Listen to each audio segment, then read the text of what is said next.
देखो, मंत्रिपरिषद के बारे में पढ़ रहे थे ना कि लोकसभा में बहुमत साबित करते हैं।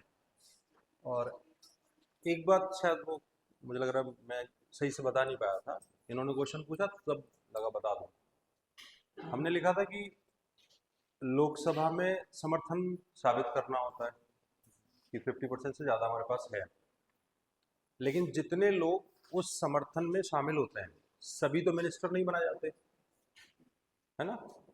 273 274 मेंबर के साथ ही समर्थन साबित होता है, तो सब तो मंत्री नहीं होते। और ये भी होता है कि कुछ उस अलायंस या उस पार्टी के बहुत काबिल लोग राज्यसभा में बैठे होते हैं जो इलेक्शन नहीं लड़ सकते या लड़ेंगे तो हार जाएंगे, लेकिन वो पार्टी के लिए बड़े अच्छे हैं, विद्वान टाइप लोग, ठीक है।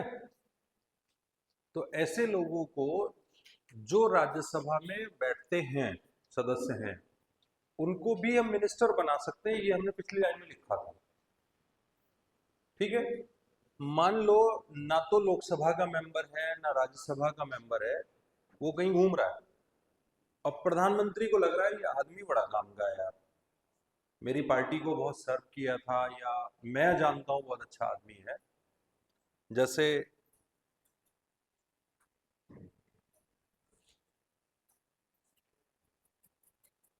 मान लेते हैं योगी आदित्यनाथ को बीजेपी ने डिसाइड किया मुख्यमंत्री बनाएंगे, लेकिन वो ना तो राज्य विधानसभा के मेंबर थे ना विधान परिषद के थे, फिर भी उनको मुख्यमंत्री बनाया। और जो आपने लिखा है ना कि कहीं का सदस्य ना हो वो भी मंत्री बन सकता है, तो उसके लिए एक रूल है कि 6 महीने के अंदर अंदर मंत्री बनने के 6 महीने के अंदर उसको दोनों हाउस में से किसी एक की सदस्यता लेनी होगी, ठीक है। ये नियम है जो उस लाइन में लिखा हुआ था। क्लियर हो गया। अब देखो, मंत्रिपरिषद एक बड़ी बॉडी है जिसको head in general prime minister करता है, तो मैंने इसके सेंटर में पीएम बना दिया।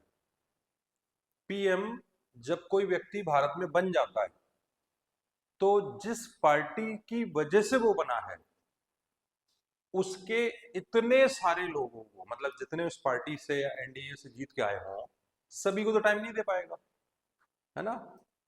तो एक बड़ी शख्सियत बन जाता है वो, फिर वो अपने काम को डिस्ट्रीब्यूट करता है कुछ करीबी लोगों में, जैसे अमित शाह, निर्मला सीतारमन, ऐसे लोग जो उसके विचारों में अच्छे हैं उसके लिए और पार्टी के लिए, ठीक है।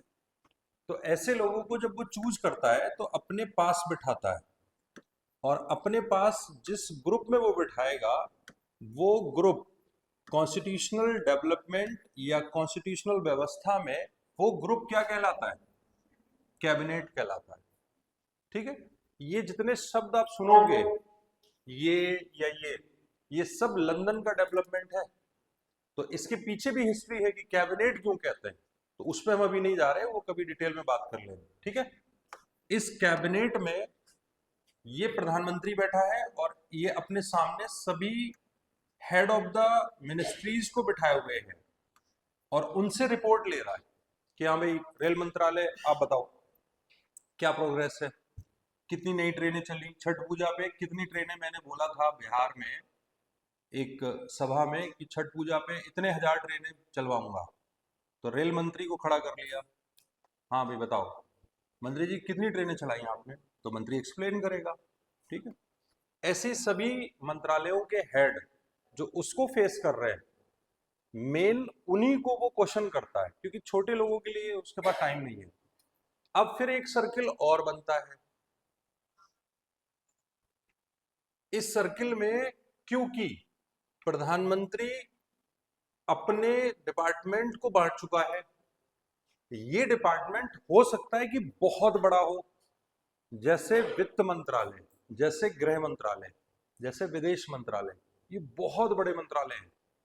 तो जिन मंत्रालयों में ज्यादा काम होता है, उन मंत्रालयों में इनको असिस्ट करने के लिए एक या एक से ज्यादा कुछ और छोटे मिनिस्टर्स अपॉइंट होते हैं, और जो दूसरे वाले सर्किल में मिनिस्टर्स बनेंगे वो कहलाते हैं मिनिस्टर्स ऑफ स्टेट। इसको हिंदी में कहते हैं राज्य मंत्री।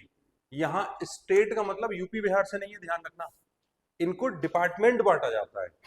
जैसे गृह मंत्रालय में मान लेते हैं एक इंटरनल सिक्योरिटी का डिपार्टमेंट है, आंतरिक सुरक्षा, तो वो कौन सा व्यक्ति देखेगा, ठीक है, और घुसपैठ जो हो रही है उसको कौन देखेगा।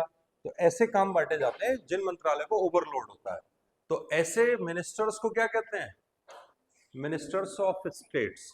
और आगे उसका नाम लिखा होगा, जैसे किरण रिजिजू का नाम सुना है, बड़े न्यूज में रहते हैं, वो किस मंत्रालय के राज्य मंत्री हैं मालूम आपको, गृह मंत्रालय के, गृह मंत्रालय के राज्य मंत्री हैं। अब हो सकता है मंत्रालय पोर्टफोलियो चेंज हुआ हो तो अलग बात है, लेकिन अमित शाह के नीचे हैं वो, उनको कोई पर्टिकुलर काम दिया हुआ है, ठीक है, ऐसे करके बांटते हैं। तो इनको कहते हैं मिनिस्टर ऑफ स्टेट्स। इनकी भी दो कैटेगरी है मिनिस्टर ऑफ स्टेट्स की। एक ऐसी होती है जो विद चार्ज होती है, यानी कि उनके पास कोई डिपार्टमेंट होता है, और एक होती है विदाउट चार्ज। और जो विदाउट चार्ज होती है उसको इंडिपेंडेंट भी कह देते हैं, मतलब वो स्वतंत्र है, लेकिन उस विभाग में, उस मंत्रालय में जो विदाउट चार्ज होगा या इंडिपेंडेंट होगा वो ज्यादा पावरफुल होता है चार्ज वाले के मुकाबले। क्योंकि जिसको चार्ज मिला होगा कि भाई तुम्हें ये काम देखना है, तो वो तो वही काम देखेगा, उतनी ही पावर होगी। और विदाउट चार्ज होगा तो वो पूरे मंत्रालय में कहीं भी कोई भी काम टच कर सकता है। कैटेगरी समझ में आई। अब एक कैटेगरी और बचती है यहां सबसे लास्ट वाले सर्किल में, हालांकि होती तो कम ही है, लेकिन फिर भी आप हायरार्की के अकॉर्डिंग अगर देखना चाहें तो लिख लें। इसमें पार्लियामेंट्री सेक्रेटरी नाम की पोस्ट आती है।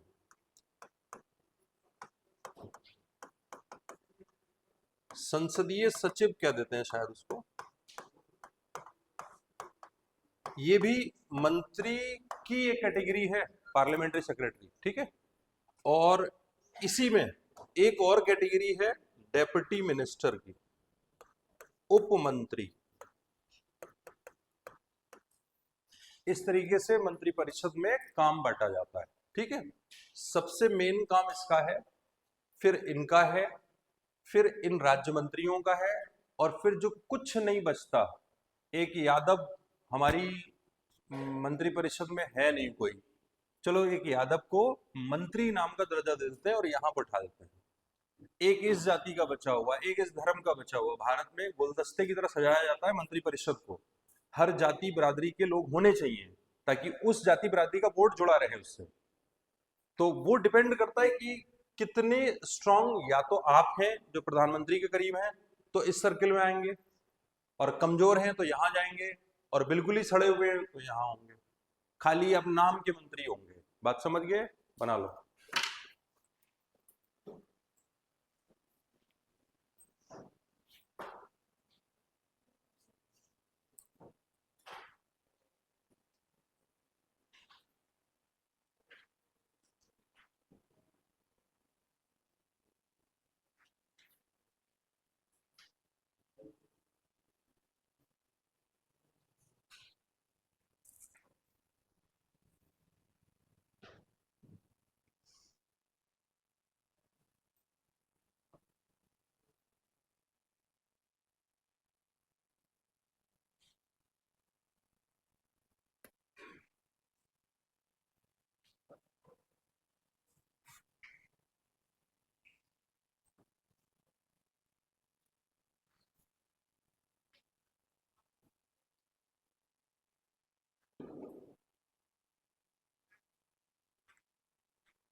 ये भी जरूरी नहीं है। डिपार्टमेंट मतलब मंत्रालय बहुत छोटा है तो क्या करोगे? जैसे सपोज करो हेल्थ मिनिस्ट्री है, तो उस वो तो खुद ही छोटा सा मिनिस्टर, तो फिर उसमें नहीं भी हो सकता है। ऐसे और भी कोई छोटे मोटे डिपार्टमेंट, जैसे ट्राइबल वेलफेयर मिनिस्ट्री होती है, जनजातीय मंत्रालय टाइप, तो उसमें और मंत्री रख के क्या करोगे? उसी से काम चलेगा।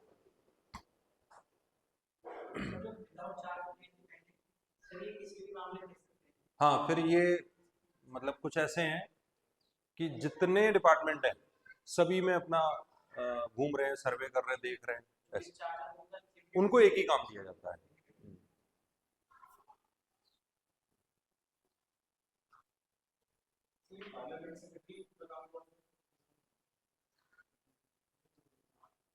जैसे ये नाम लग रहा है ना कि कोई ऑफिसर टाइप होगा, लेकिन ये होते जैसे वो डेप्यूटी मिनिस्टर है, उसी टाइप का कोई मंत्री छोटा मोटा समझ लो, कि संसद से जुड़े हुए कुछ कुछ ऐसे समझ लो, जैसे मान लो गृह मंत्रालय है, अब गृह मंत्रालय के संसद से जो कंसर्न्ड इश्यूज होंगे उनको देखने के लिए आप एक व्यक्ति को पार्लियामेंट्री सेक्रेटरी का दर्जा देते हो, कि भाई पार्लियामेंट में ये देखना है, जो गृह मंत्रालय के उसमें आता है तो वो देख लेगा, इस टाइप का। मतलब नाम से तो ये लग रहा है कोई आईएएस ऑफिसर टाइप होता होगा, सेक्रेट। किससे? ना ना ना, उससे मतलब नहीं, उससे मतलब नहीं। हाँ, पूरा, हाँ, वहां पे देखो एक एरो लगाया है, पहला वाला सर्किल। नहीं नहीं, वो अलग हो गए, ये अलग हो गया।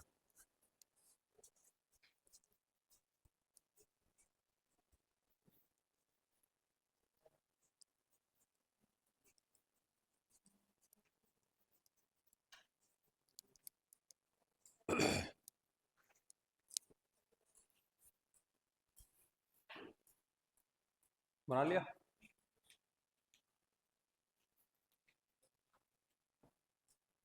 कौन सा पॉइंट था ये? सेकंड था। थर्ड लिख लो। हाँ, कोई बात नहीं, थर्ड लिखो। मतलब सीक्वेंस दे दोगे तो अच्छा है, नहीं भी दोगे तो कोई फर्क नहीं पड़ता, क्योंकि कंटेंट में क्या लिख रहे हो वो मैटर करता है। लिखो, मतलब हम लोकसभा की स्पेशल पावर में लिख रहे थे ना, तो लोकसभा की स्पेशल पावर में अगला पॉइंट लिखो।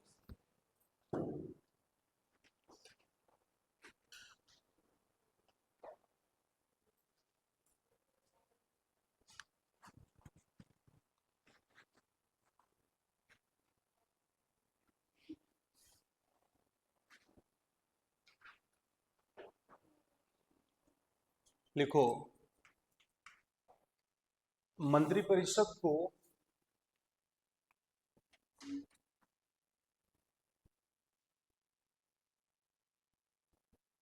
लोकसभा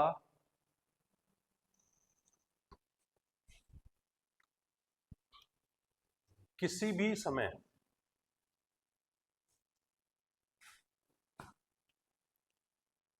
अविश्वास प्रस्ताव पारित करके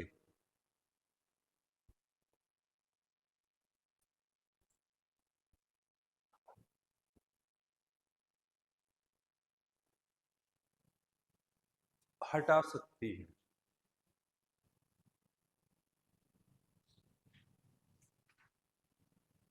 by passing the no confidence motion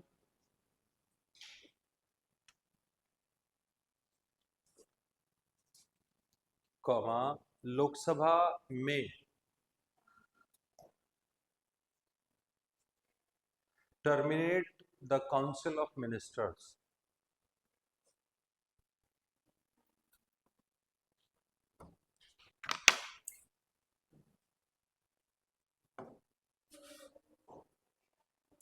देखो, मंत्रिपरिषद बनी कहां से थे? यहां साबित किया था, यही तो साबित किया था। इतना समर्थन आपके पास था, तब आप सत्ता पक्ष बन गए, और जिसके पास नहीं था वो विपक्ष था। यानी कि 50% से कम अगर किसी के पास है तो वो विपक्ष हो गया। अब आप कल्पना करो कि विपक्ष के पास इधर से कुछ लोग टूट के आ गए, तो इस पक्ष के पास कम हो गया। अगर एक वोट भी, ये वाला भी, सिर्फ एक बंदा अगर इधर चला गया, अगर टाई है मामला ना 50-50 और एक इधर ज्यादा है तो ये सरकार में है, ये कूद के इधर चला गया, 10-20 करोड़ दे दो, क्या दिक्कत है, तो उसे 10-20 करोड़ मिल गए, कूद गया। तो ये विपक्ष अब पक्ष से मजबूत हो गया। तो इसका मतलब अब ये इनको हटाने के लिए प्रपोजल लाएगा। जो प्रपोजल लाया जाता है वही नो कॉन्फिडेंस मोशन कहलाता है। ठीक है, नो कॉन्फिडेंस मोशन अगर आप पास कराना चाहते हैं, पहली बात तो लाने के लिए आपको कम से कम इतने एमपी चाहिए। अगर आप इतने लोगों के सपोर्ट के बाद और लोकसभा स्पीकर एग्री कर जाता है, तब इतने लोगों के सपोर्ट के बाद अब प्रस्ताव लाया जाएगा, प्रपोजल लाया जाएगा, जिसे इस नाम से जाना जाता है। अगर आपने इसको पास करा दिया, अगर ये पास हुआ, तो भले ही वो किसी मिनिस्टर की गलती हो, भले ही वो किसी की भी गलती हो, पूरी council of ministers including prime minister, इनको इस्तीफा देना होगा, छोड़ना पड़ेगा। अगर ये इतना पास हो गया 50% प्लस, और मिनिमम रिक्वायरमेंट क्या है, साइन करा के लाओ पहले इतने लोगों के, तब हम देखेंगे कि प्रपोज करें ना करें। ठीक है, अब ये तो हो गया कि सत्ता पक्ष के खिलाफ कौन ला रहा है। तो ध्यान रखना, विपक्ष लाता है हमेशा, ये ऐसा प्रस्ताव है जो विपक्ष लाएगा। ठीक, अब अगर पक्ष या मंत्रिपरिषद को बचाने के लिए, या जो रूलिंग पार्टी है वो अपने आप को बचाने के लिए इसके खिलाफ भी तो प्रस्ताव ला सकती है, या जब ये पता चल रहा हो कि हमारे खिलाफ ये आने वाला है, लोकसभा स्पीकर को पता चल गया, लोकसभा स्पीकर तुरंत बताएगा प्रधानमंत्री को, प्रधानमंत्री अलर्ट हो जाएगा, तो वो कहेगा अच्छा, इनके लाने से पहले ही क्यों ना मैं ही साबित कर दूं कि नहीं, मेरे पास अभी भी कॉन्फिडेंस है। तो वो कौन सा प्रस्ताव लाएगा, कॉन्फिडेंस मोशन।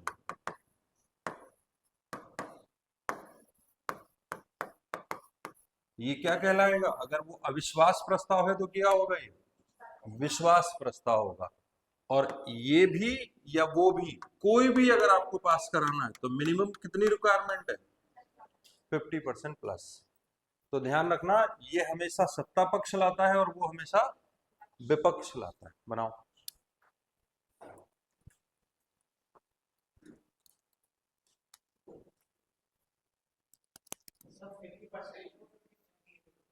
वो 50 एमपी है, सपोर्ट में तो एमपी होगा ना, परसेंटेज नहीं होता ना। पक्ष वालों को तो ऑलरेडी उनके पास तो है ना, वो तो सत्ता में है, तो उनको मिनिमम दिखाना जरूरी थोड़ा ही। इसमें हैंड रेज करवाए जाते हैं आमतौर पे, हेड काउंट हो जाता है। बिल्कुल, वरना पार्टी से निकाल दिया जाएगा, सदस्यता भी जाएगी और पार्टी से भी जाएगी। हाँ बिल्कुल, एंटी डिफेक्शन में चला जाएगा, दल बदल, 10वीं अनुसूची में बाढ़ हो जाएगा।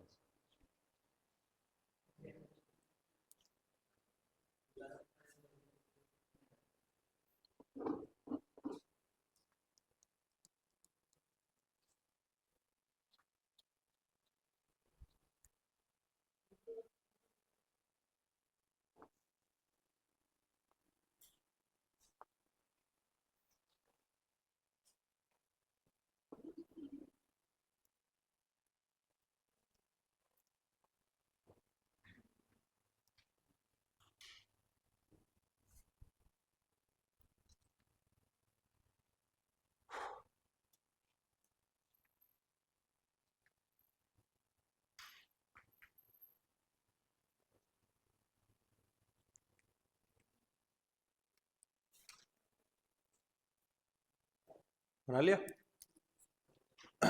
हिंदी में लिख लेना विश्वास प्रस्ताव, अविश्वास प्रस्ताव।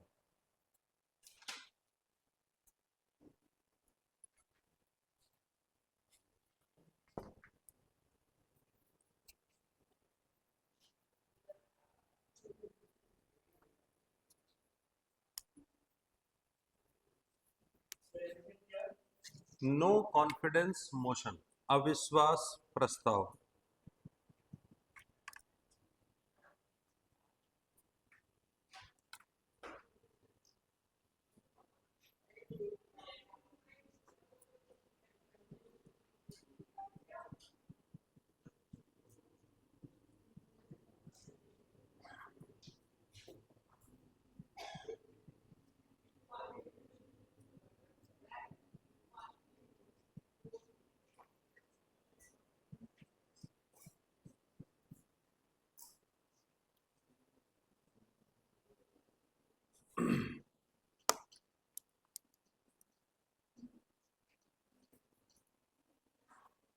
अच्छा, इसमें भी एक शर्त है।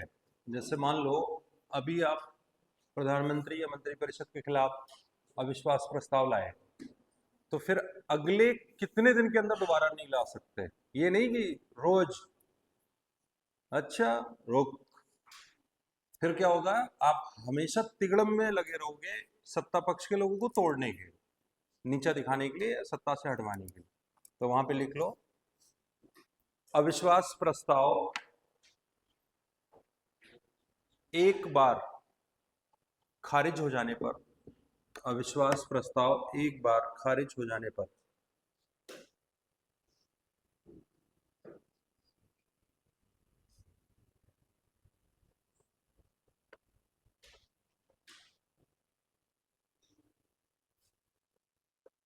6 माह से पहले दोबारा अविश्वास प्रस्ताव नहीं लाया जा सकता।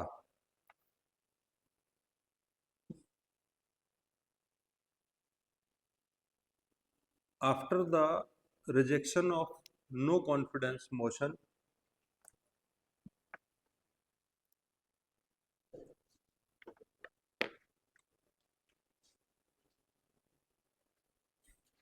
comma, the reintroduction of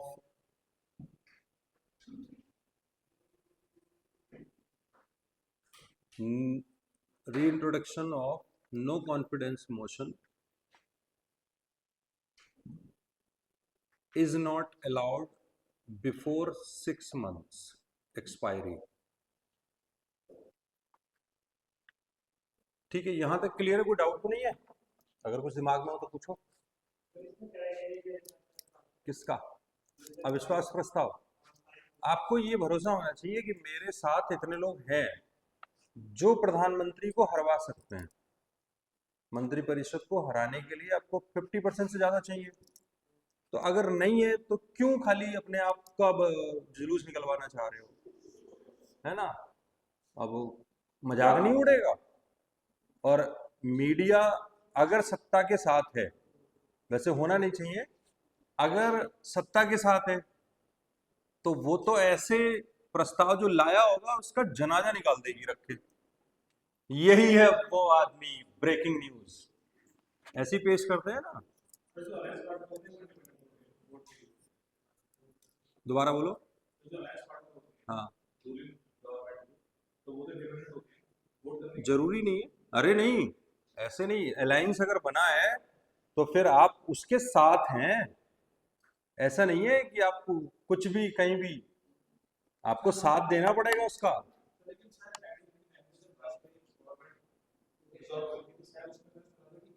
अरे तो ऐसे तो उनकी पार्टी का भी तो छोड़ के जा सकता है। उनकी पार्टी का भी तो कोई बंदा उनके खिलाफ वोट दे सकता है, क्रॉस वोटिंग होती है। हाँ हाँ हाँ, ठीक है। तो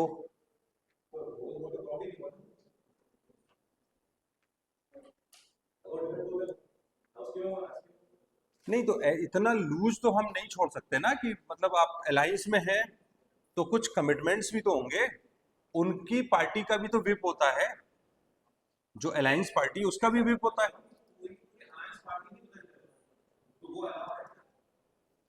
मतलब वो तो खैर होता है, वो तो हो सकता है, कोई बड़ी बात नहीं। हाँ हो सकता है, और होता है। अभी आप ही तो बता रहे हो, वाजपेयी जी के साथ हुआ, जयललिता। हाँ, टूट फूट तो होती है। बस ये कि मेंबरशिप आप उसकी खतरे में डाल दोगे अगर आपकी पार्टी का है, और अगर अलायंस का है तो फिर जो कमिटमेंट होंगे आपके लीडर से, दूसरी पार्टी के लीडर से, उन कमिटमेंट पे आप बात कर सकते हो। इसीलिए तो खतरा रहता है हमेशा अलायंस में। सबसे बड़ा खतरा प्रधानमंत्री को इस टाइम नीतीश कुमार से है और चंद्रबाबू नायडू से है, क्योंकि वो समर्थन दे रहे हैं। तो वो अलग बात है कि वो विप जो जारी होता है बीजेपी का, वो ही सेम विप रिकॉर्ड करता है उनकी पार्टी का, सेम वही बात बोलेगा। यही अलायंस का मतलब। लेकिन अगर कभी भी चंद्रबाबू नायडू का मूड बदल गया या नीतीश कुमार का बदल गया, तो प्रधानमंत्री की सीट खतरे में पड़ जाएगी। ये एक दिक्कत है, क्योंकि बीजेपी के पास 274 से कम सीटें हैं। कितनी आई थी? 240। तो 30-40 सीटें कम हैं, तो एक खतरा तो है। ठीक है, चलो ये केवल समझने के लिए है, डिस्क्लेमर पहले ही बता दे रहा हूँ। कई कई बाद में सोचो कि क्लास में बैठ के प्लान हो रहा था सरकार गिराएगी, है ना। ये समझने के लिए कि लिखो आगे अगला पॉइंट।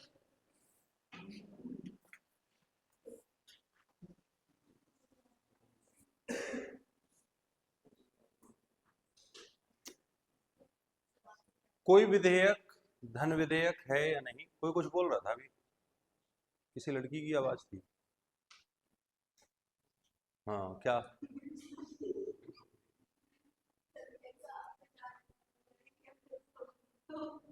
अरे कुछ नहीं, वो तो पढ़ने वाले पढ़ाने वालों को कुछ नहीं होता, वो तो उदाहरण के तौर पे समझाते हैं ना। है क्या? अरे जोर से बोलो ना। कुछ भी हो सकता है। अच्छा ठीक है, चलो होने दो। लिखो आगे। अ, कोई विधेयक धन विधेयक है या नहीं?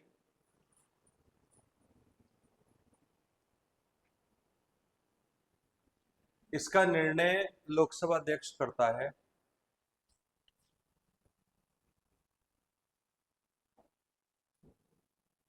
Any bill is money bill और नॉट,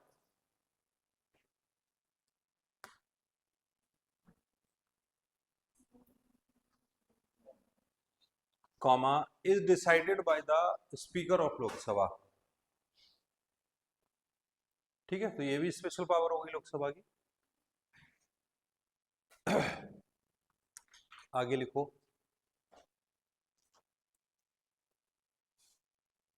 कोई भी धन विधेयक पहले लोकसभा में ही पेश होता है।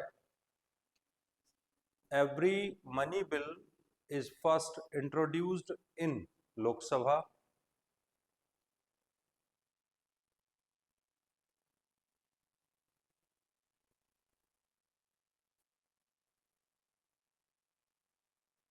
और राज्यसभा उसे केवल 14 दिन रोक सकती है। एंड द राज्यसभा में hold any money bill only for 14 days।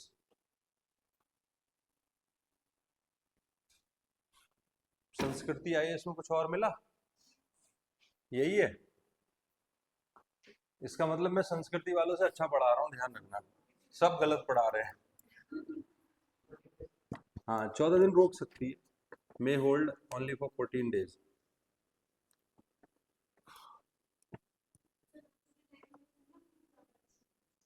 Language वो तो किसी की भी अच्छी होगी, क्योंकि किताबों में जो लिखा है वो लाइनें बोल तो नहीं रही हैं। अब यहाँ से आप पढ़ाओगी, तो आप जब पढ़ाओगी तो किताब में पढ़ने के मुकाबले अच्छा लगेगा ही।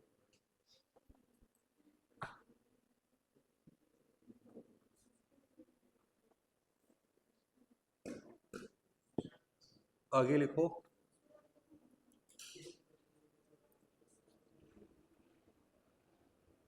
जब, अगला पॉइंट, जब लोकसभा और राज्यसभा, जब लोकसभा और राज्यसभा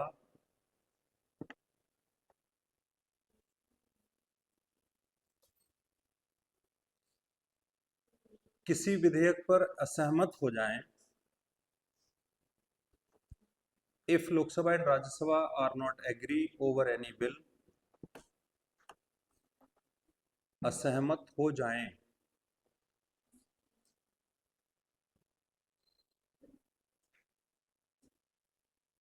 तो राष्ट्रपति आर्टिकल 108 में, ये यूपीपीसीएस में आया था शायद,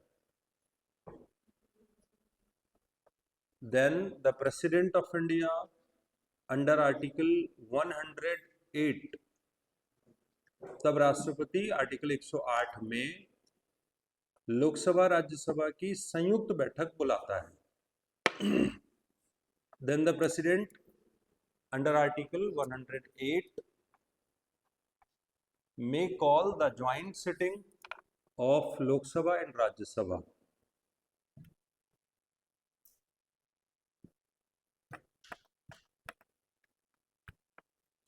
और ऐसी संयुक्त बैठक की अध्यक्षता, और ऐसी संयुक्त बैठक की अध्यक्षता and such joint sitting is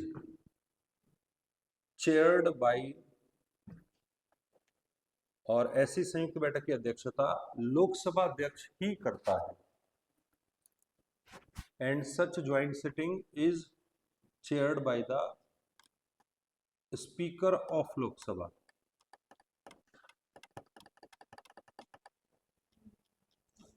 ठीक है, तो ये भी लोकसभा के फेवर में जा रहा है।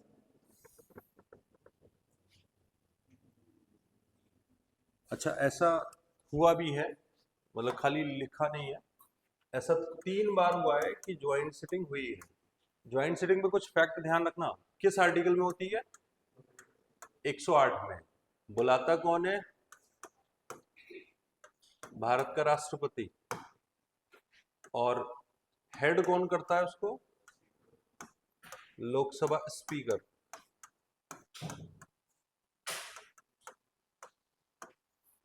ऐसा 3 बार हो चुका है। एक, दहेज कानून जब बिल के तौर पे आया था तो इस पे दोनों हाउस एग्री नहीं थे, तो दहेज प्रतिषेध, ये शायद 1961 में आया था। 61 है, सही लिखा है ना? हाँ, 61 ही होना चाहिए। इस पे आया था, तो दोनों हाउस जब एक साथ, अच्छा, ज्वाइंट सिटिंग जब भी होगी तो देखो लोकसभा में कितने हैं? 543, और राज्यसभा में कितने हैं? 245। अब आप देखना ध्यान से, 543 में हमेशा 50% से ज्यादा तो प्रधानमंत्री के पास होता ही है। हो सकता है राज्यसभा में जैसे इस टाइम है बीजेपी को बहुमत नहीं है, यानी कि उनके पास यहां 122 सीटें भी नहीं है, उससे कम है, मतलब 1-2 सीट अभी भी कम है। ठीक है, तो इसका मतलब अगर हम जेन्युइनली देखें तो 245 के 245 सदस्य अगर बैठे हैं और बिल आया है लोकसभा से, और लोकसभा में जो पार्टी बिल लाई है, रूलिंग पार्टी, क्या वो राज्यसभा से पास करा लेगी? अगर सत्ता पक्ष के पास समर्थन नहीं है, इतना नहीं करा पाई, फेल हो जाएगा। ऐसा ही कुछ हुआ होगा उसमें। ठीक है, तो ऐसी कंडीशन में अगर हम दोनों को जोड़ दें, अगर दोनों को जोड़ दें तो 5 और 2 7, 8, 5 3 8, 788 हो गए। अब इसमें से आपको 50% निकालना है पास कराने के लिए, तो इस हाउस को बाईपास कर दिया आपने, नहीं करा। अगर आपके पास समर्थन या ना हो, यहां इसमें है, तो इसका समर्थन यहां मेकअप नहीं कर देगा, इसके ऊपर इधर बैलेंस कर देगा और बिल पास हो जाएगा। इसीलिए ज्वाइंट सिटिंग बुलाई जाती है या बुलाई गई है। और एक बिल था बैंकिंग रेगुलेशन बिल,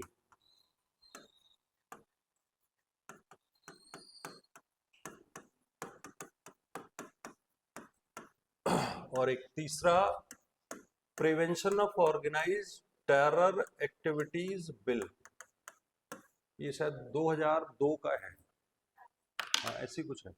तो इन तीन पे अभी तक बुलाएगी, बना लो। पूछता है कभी कभी इनमें से कौन से बिल पे ज्वाइंट सिटिंग हुई है या नहीं हुई। कोटा नहीं नहीं, वो तो उसके लिए था, एसबीआई के लिए या आरबीआई के लिए होगा। बैंकिंग रेगुलेशन बिल, आप गूगल कर रहे हो तो फिर उसमें ऐसे लिखो the bills which were passed in joint sitting, अब आएगा।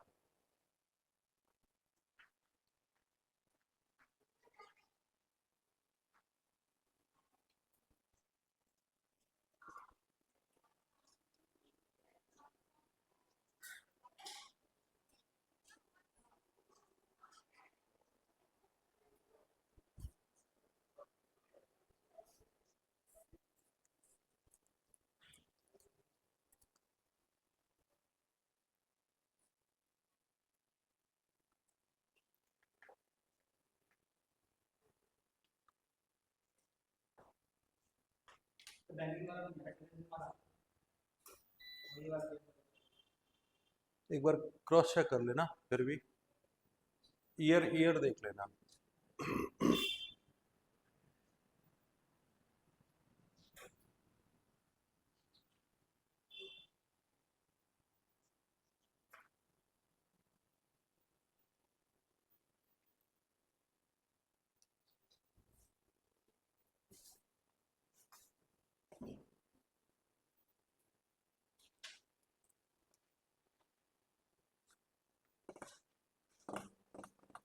हो गया। अब एक और बात लिख लो, लास्ट पॉइंट है उसमें। लोकसभा राष्ट्रीय आपातकाल में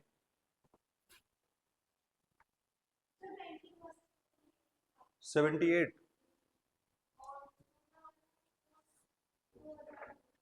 ये तो ठीक है 2002 ही है, लेकिन ये 78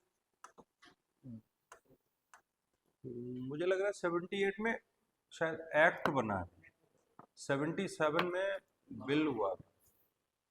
कोई बात नहीं, चलो आगे लिखो। लोकसभा राष्ट्रीय आपातकाल में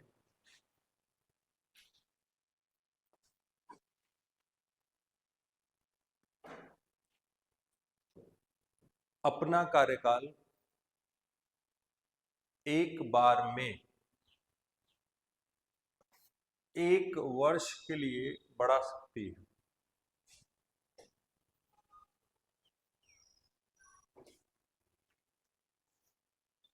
The Lok Sabha may extend its tenure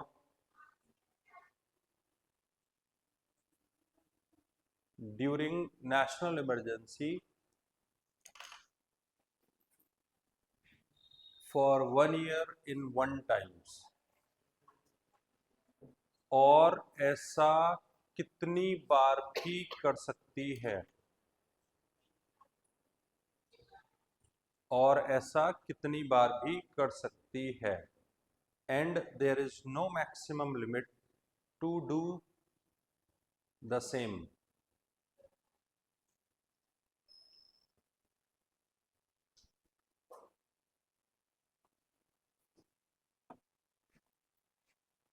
And may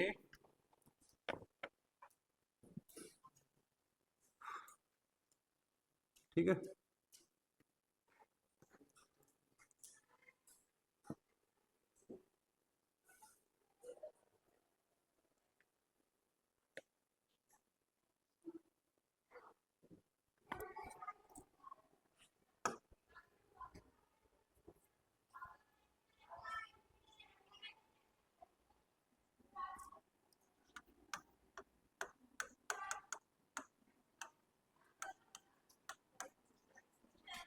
अच्छा, पहली बार कितने लोग बैठे हुए हैं, बात खड़ा करना। पहली बार कितने लोग आए हैं? 2 आपको, और कोई आया पहली बार? तो बस 2 ही लोग हैं। मैं ये इसलिए पूछ रहा था क्योंकि ये टॉपिक ना दिमाग की चूल्हे हिलाने वाला है।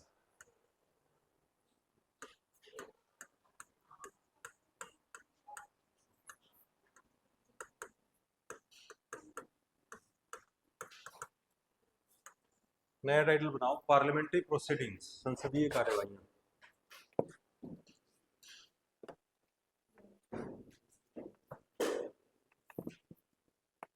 मतलब संसद कैसे चलती है वो।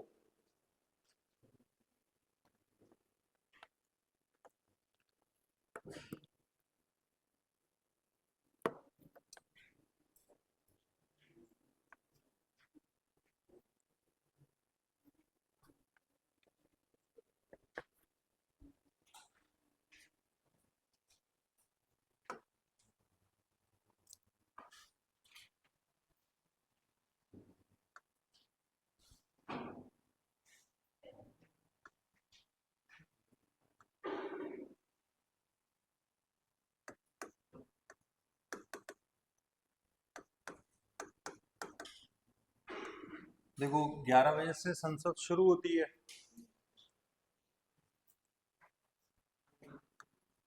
और एक एक घंटे के ब्लॉक्स में उसको बांटा हुआ है।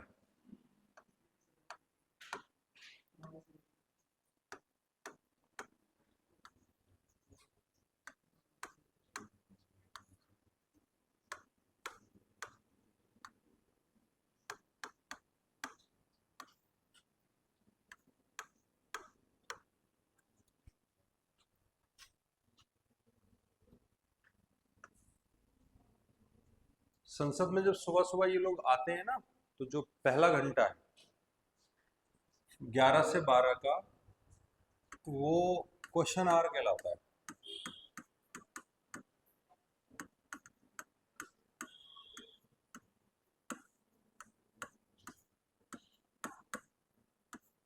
प्रश्नकाल। इसका मतलब इसमें प्रश्न पूछे जाते होंगे ना इस एक घंटे में। फिर 12 से 1 के बीच ये भारत में ही होता है, दुनिया में और कहीं नहीं होता, जिसको 0 आवर कहते हैं, शून्यकाल। और 1 से 2 के बीच लंच होता है। अब पता नहीं शायद सिस्टम खत्म कर दिया, पहले 1 रुपए का लंच था। मतलब एक सांसद की तनख्वाह से 1 रुपया कटता था एक दिन का, और उस 1 रुपए के लंच में शायद दुनिया का कोई पकवान ऐसा ना हो जो उसमें नहीं होता है। इसीलिए देखते हो, दुबले पतले जाते हैं और 5 साल में डायबिटीज के मरीज बन जाते हैं। 2 से लेके 6 बजे तक ये लेजिस्लेटिव प्रोसेस कहलाता है।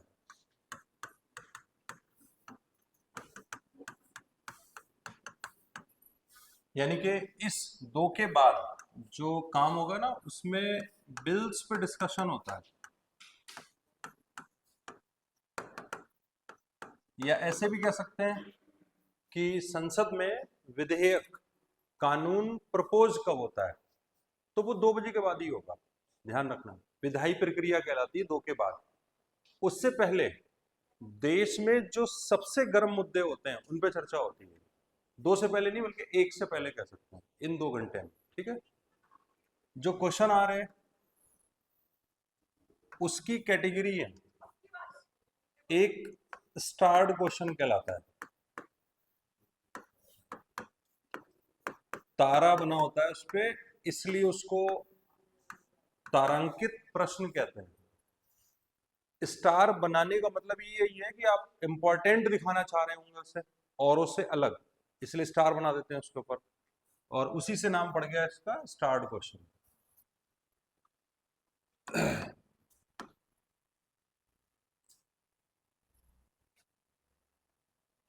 फिर एक कैटेगरी जो इससे अलग दिखाने के लिए बनानी थी, हालांकि ये बहुत अच्छा नहीं लग रहा है, ये घिसी पिटी परंपरा है, अगर चाहें तो कायदे से नाम बदल दें अब इसका। भाई एक होता है स्टार्ड क्वेश्चन और एक होता है अनस्टार्ड क्वेश्चन, ये क्या बात हुई? एक का नाम बबलू है तो दूसरे का नाम रख दिया अबबलू। ये कोई बात हुई? मतलब जो बबलू नहीं है उसका दूसरे का नाम हो गया कि जो बबलू नहीं है। तो कुछ और नाम रखते तो अच्छा रहता। इसको रख दिया अनस्टार्ड,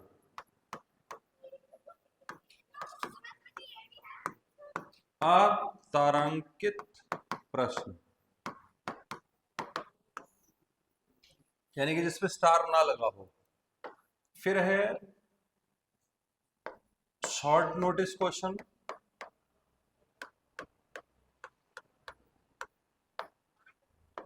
इसको बोलते हैं अल्प सूचना प्रश्न।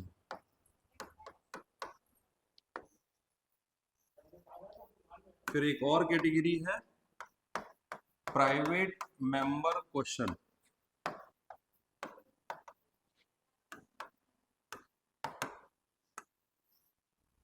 ठीक है,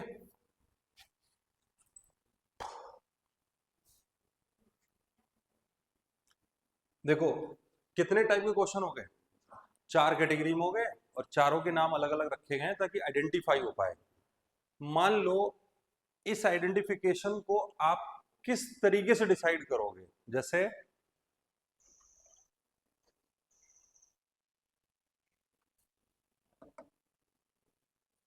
हम मान लेते हैं ये लोकसभा या राज्यसभा का एक बॉक्स है। इस बॉक्स में जिसको जो क्वेश्चन पूछना है वो ऑफिस में आके रखे, तो इसमें कौन सा है, इसमें कौन सा है, इसमें कौन सा है। तो ये हो सकता है कि कोई नया चुन के आया हो और उसने जिसको पेपर दिया, जो क्लर्क बैठा हुआ था, उसने इसकी बजाय इसमें रख दिया। तो आइडेंटिफिकेशन होना चाहिए ना ये किस कैटेगरी का क्वेश्चन है। इसीलिए ऐसा कोई इशू ना हो, इसीलिए इन सारे क्वेश्चंस को जब लिख के देते हैं कि मेरा क्वेश्चन किस कैटेगरी का है, तो एक पर्टिकुलर कलर का पेज होता है उस पर लिख के देते हैं, ताकि अगर मिसमैच हो भी गया तो कलर से पहचान लोगे। बात समझ गए? तो ध्यान रखना ये ग्रीन पेपर पे लिखा होता है। अभी भी कोई क्वेश्चन उठ रहा होगा तुम्हारे दिमाग में कि ग्रीन पेपर पे क्वेश्चन लिखा होता है, मतलब समझ में नहीं आ रहा है, अभी भी नहीं समझ में आया। जैसे मान लो मैं लोकसभा में चुना गया, अब मैं चुना जाऊंगा एक दिन, देख लेना। तो मैं जब तारांकित प्रश्न पूछूंगा, स्टार्ट क्वेश्चन, तो मैं जब अपना क्वेश्चन पूछने के लिए ऑफिस में जमा करवाऊंगा तो ग्रीन पेपर पे लिख के दूंगा, ताकि मिसमैच हो जाए तो वो आइडेंटिफाई हो जाए कि एक्स नाम के व्यक्ति का कौन सी कैटेगरी का क्वेश्चन था। ठीक है, फिर दूसरा देखो अनस्टार्ड क्वेश्चन, ये व्हाइट कलर के पेपर पे होता है। फिर शॉर्ट नोटिस क्वेश्चन, ये पिंक, मतलब लाइट पिंक वर्ड आया वैसे उसका, पिंक पेपर पे देते हैं। और प्राइवेट मेंबर जो क्वेश्चन होता है वो येलो पेपर पे देते हैं। अब आइडेंटिफाई हो जाएगा ना, सारे पेज के कलर अलग हैं, अब आप पहचान लो कौन सी कैटेगरी का। बनाओ पहले इतना।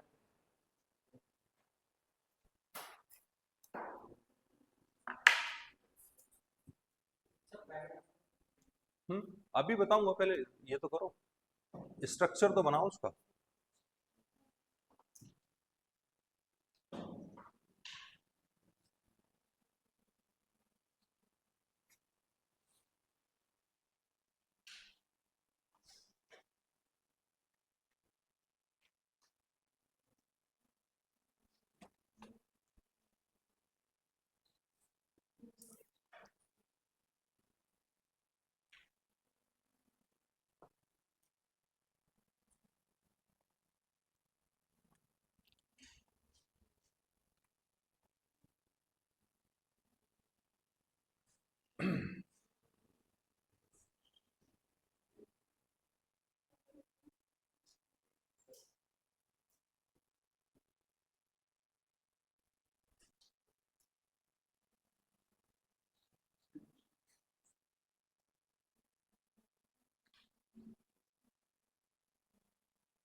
अटेंडेंस सब लोग लगा दी?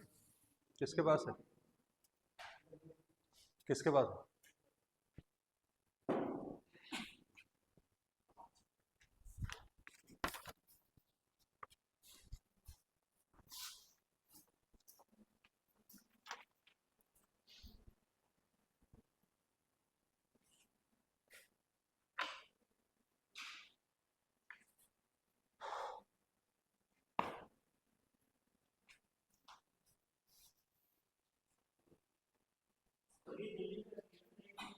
क्या?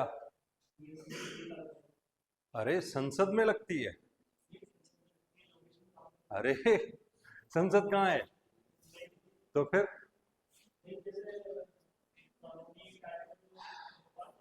संसद संसद जो न्यू विस्टा प्रोजेक्ट चला था, नई संसद बनी है, उसी में लगता है ये सब।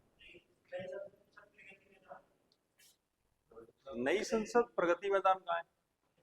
प्रगति मैदान अलग हो गया, नई संसद अलग है। पार्लियामेंट ऑफ इंडिया या इंडियन पार्लियामेंट जहां है, ढूंढ लेना, मुझे नहीं पता, वहीं लगता है ये सब। हाँ तो वही है, मुझे नहीं मालूम कहाँ है। देख रहे मेरी बात कितनी अच्छी थी।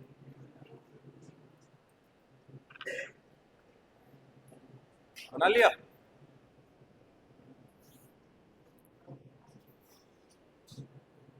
हटाऊं?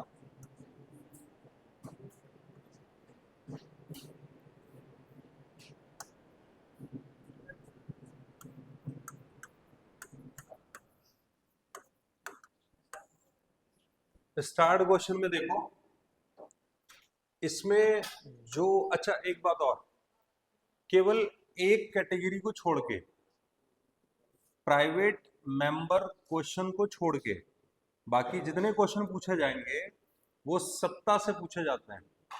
क्योंकि आपने जिम्मेदारी किसको दी देश चलाने की?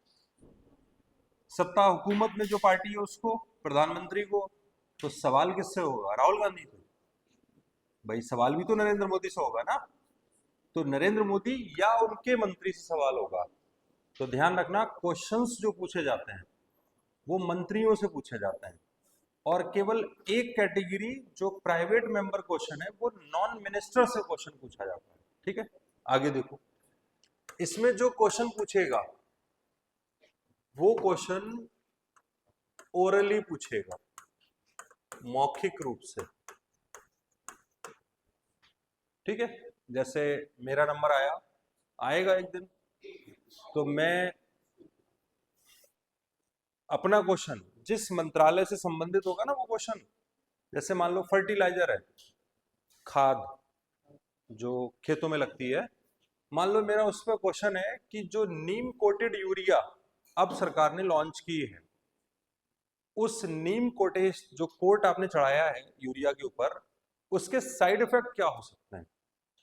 या मेरा क्वेश्चन है कि पेस्टिसाइड्स, कीटनाशक, जब गेहूं धान या किसी फसल पे छिड़के जाते हैं तो जो कीड़े उस फसल पे अटैक करने आए, उन्होंने उसका थोड़ा टेस्ट लिया, हो सकता है कि उन कीड़ों की रेजिस्टेंस पावर बढ़ जाए और अगली फसल पे जब वो अटैक करें तो वहां की दवा उसके ऊपर असर ही ना करे। मेरा क्वेश्चन ये है एनवायरमेंट से रिलेटेड।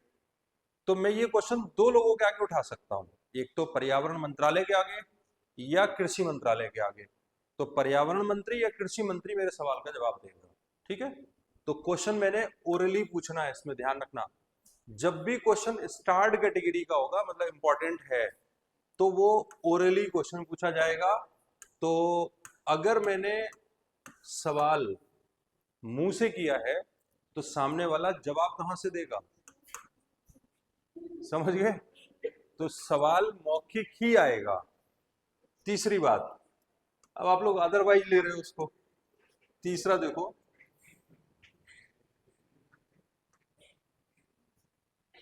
जैसे मान लो मैंने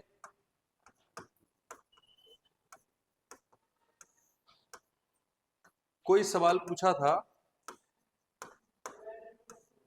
और उस सवाल के जवाब से, मान लो मैं सवाल बड़ा स्टडी करके आया था, तमाम रिपोर्ट्स मैंने इधर उधर से उठाई और मैं प्लान करके आया था धज्जियां उड़ा दूंगा मिनिस्टर की, जवाब ही नहीं दे पाएगा। मैंने सवाल दागा, उसने जवाब दिया, लड़खड़ा गया वो बीच में। अब मेरे दिमाग में उसको फिर से काउंटर करने का है, तो ध्यान रखना मैं काउंटर कर सकता हूं। इस कैटेगरी में सप्लीमेंट्री क्वेश्चन अलाउड है, यानी कि कुछ कुछ ऐसे जैसे ये जो हुआ ना, मजा नहीं आया, फिर से बताओ, या वो भी बताओ, ऐसा उसको कहते हैं सप्लीमेंट्री क्वेश्चन। ठीक है, और मैं थोड़ा सा यहाँ पे शॉर्ट में बता रहा हूँ, मजबूरी समझ रहे हो आप कि शेड्यूल में कुछ और है और टॉपिक कुछ और है, थोड़ा हम पीछे चल रहे हैं, तो इसीलिए थोड़ा थोड़ा हम कम कर रहे हैं। वैसे तो ये और डिटेल में भी हो सकता है। दूसरा स्टार्ट क्वेश्चन हो गया। अब अनस्टार्ट पे देखो,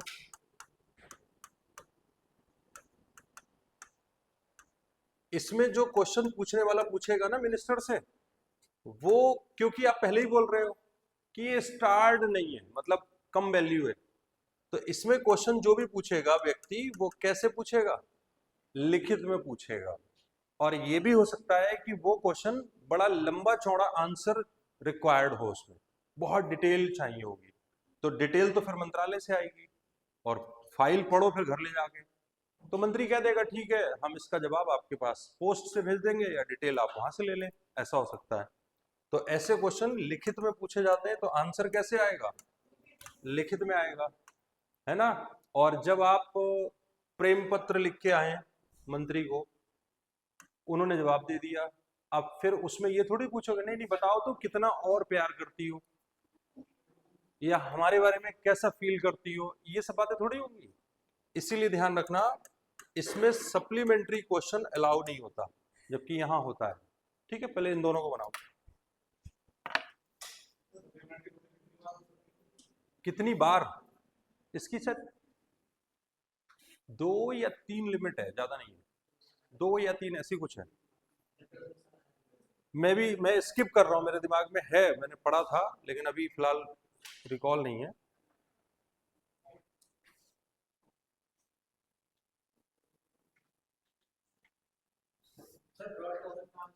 हैं? कैसे, समझा नहीं, फिर से बोलो। अच्छा, पढ़ने के पर्पज से बहुत डिटेल में हो सकता है कि जो ओरली होगा उसका क्या तरीका होगा, सप्लीमेंट्री कितने हो सकते हैं, उन सप्लीमेंट्री की क्या लिमिट है, एक व्यक्ति पे कितनी लिमिट है, एक व्यक्ति एक दिन में कितने क्वेश्चन पूछ सकता है, और मैक्सिमम कितने क्वेश्चन एक दिन में लोकसभा में या राज्यसभा में आ सकते हैं, ये सब बहुत डिटेल में। आप कहोगे तो मैं फाइल भेज दूंगा, फाइल है, ठीक है, मैं ग्रुप में डाल दूंगा, आप लोग पढ़ लेना।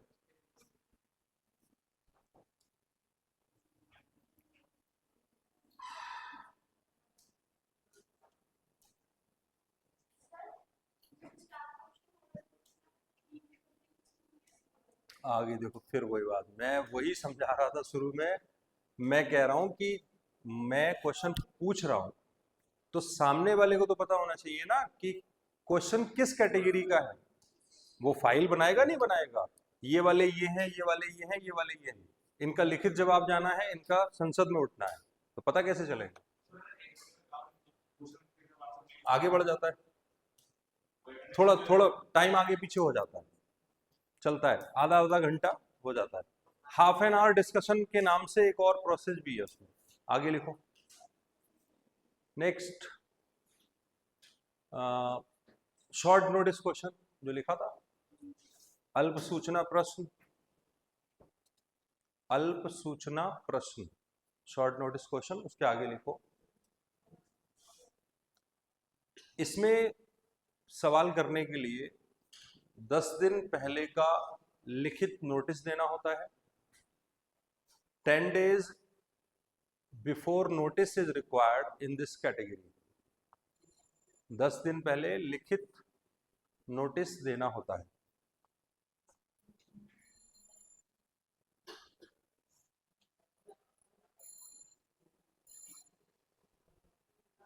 ठीक है,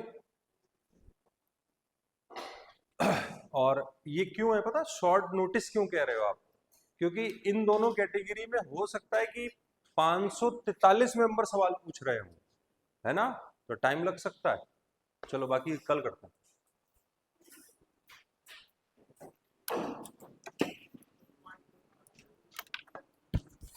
मोबाइल